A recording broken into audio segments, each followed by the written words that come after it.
Bueno, ahí vemos a Laura dominando el spinner y parece que ninguno hemos superado nuestro déficit de atención. Tantos mitos que giran en torno a esto. ¿Y de qué es? Esta noche nos platica Karen Rivera en su segmento de ciencia. Karencita, bienvenida, muchas gracias. ¿Cómo estás, ¿Qué Karen? tal? Platícanos, porque se dice esto, que estos pues, artefactos que están muy de moda pudieran ayudar a ciertos niños que tienen este problema.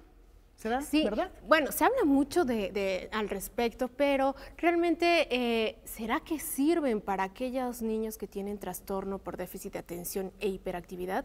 Bueno, este padecimiento lo tienen aproximadamente 1 de cada 20 niños en el mundo. ¿Qué les parece si vamos a escuchar de qué se trata, qué pasa con nuestro cerebro cuando tenemos este tipo de enfermedades? Y regresamos a platicar sobre el tema. ¿Cómo funciona el cerebro de una persona con trastorno por déficit de atención? Seguro habrá escuchado de este padecimiento y las primeras palabras que vengan a su mente sean olvidadizo, desorganizado, inquieto y distraído.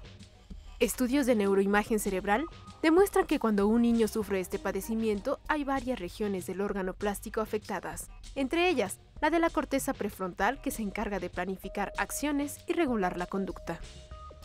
Realmente nuestro cerebro trabaja a base de neurotransmisores todo el tiempo, ¿no? En este momento que estamos hablando, los neurotransmisores están corriendo de un lado a otro.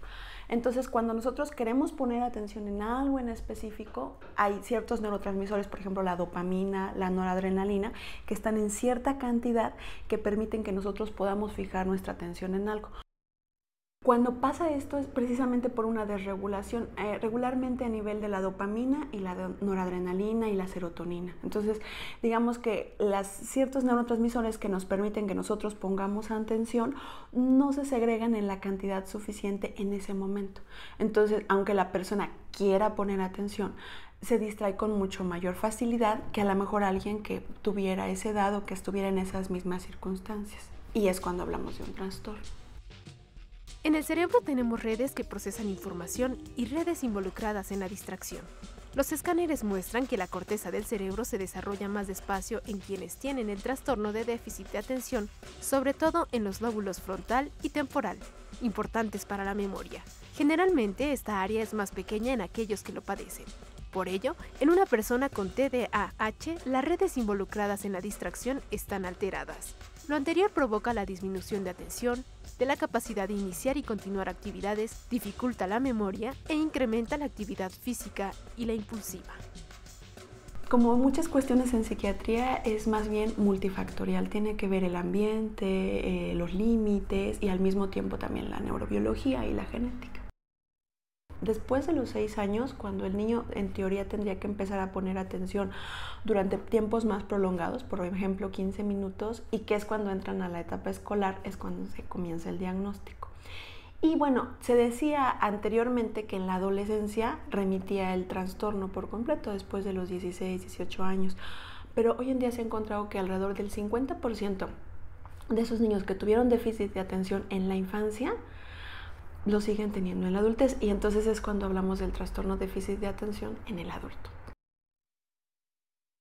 Realmente eso yo lo consideraría que son un juguete, ¿no? Como tal, es un juego, como ha habido muchos, ¿no? que a veces pueden tener relación con la concentración o con las actividades motrices, pero como tal que se dijera que un spinner es un tratamiento para el déficit de atención, para el autismo o para cualquier otra patología, pues no.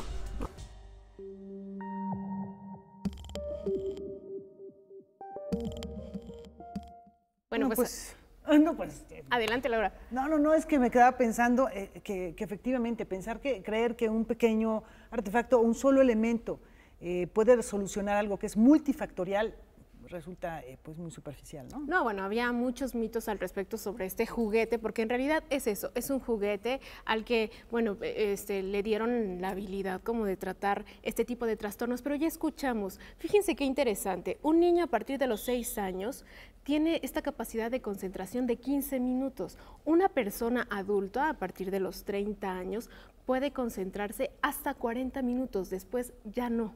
O sea, sus neuronas funcionan de esa manera. ¿Qué pasa con el spinner? Bueno, el spinner funciona pues quizá para desestresarte, se vende para eso, pero no, realmente es un juguete, es como el yo-yo, lo platicabas, Laura, pero no ataca ni ayuda para tratamientos de alguna enfermedad o trastorno en específico. ¿15 segundos? Ah, no, 15 minutos. Excelente. Tú te entretuviste un ratito, con por el lo menos. spinner estoy perdido en el Estuviste spinner. concentrado, ¿no? Muchísimas gracias, mi querida Karen. Muchas Interesante el gracias a tema y por supuesto mucha atención, no quieran, esto no es una medicina. Dice uno de sus colaboradores que lo usa de placebo, pero nada más es para perder el tiempo.